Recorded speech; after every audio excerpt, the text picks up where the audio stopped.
Araw ngayon ng renewal ng Business Permit at Motorized Tricycle Operators Permit o MTOP sa mga bayan sa La Union, kabilang ang bayan ng Nagilian. Bagay na hinabol ng ilang negosyante at tricycle drivers, gaya na lamang ni Winnie na nag-renew ng permit ng kanilang tricycle. Ilakay ko ti aking bagi dati ma'am, pero napan nagtrabaho gamin ma'am, iso nga imbaga na nga siya pailaan kan ti mangilakay. Awan pa iti naisagana gamin nga pagbayad, iso nga tatalangan nagkaroon ti pagbayad. Gaano ka-importante nga makapag-renew kayo iti tricycle operators permit po?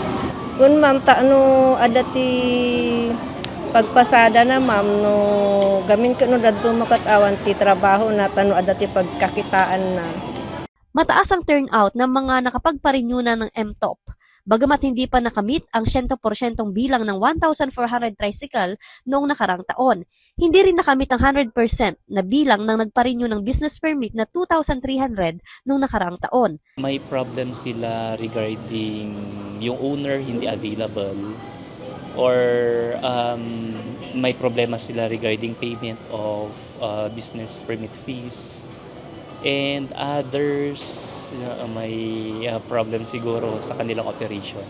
Tapos nang ibinigay na palugit ng LGU, nagumpisa ang renewal ng permit noong January 5 at nagtapos na dapat noong January 20. Pero in-extend ito hanggang sa January 30. Magpapataw na rin ng multa sa mga hindi nakahabol on time.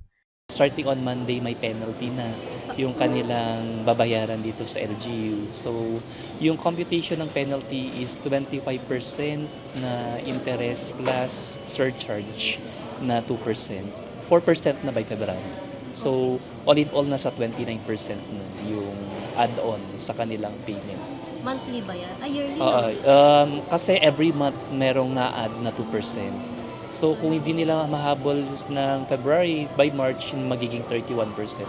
Joanne Punsoy, Balitang Solid North.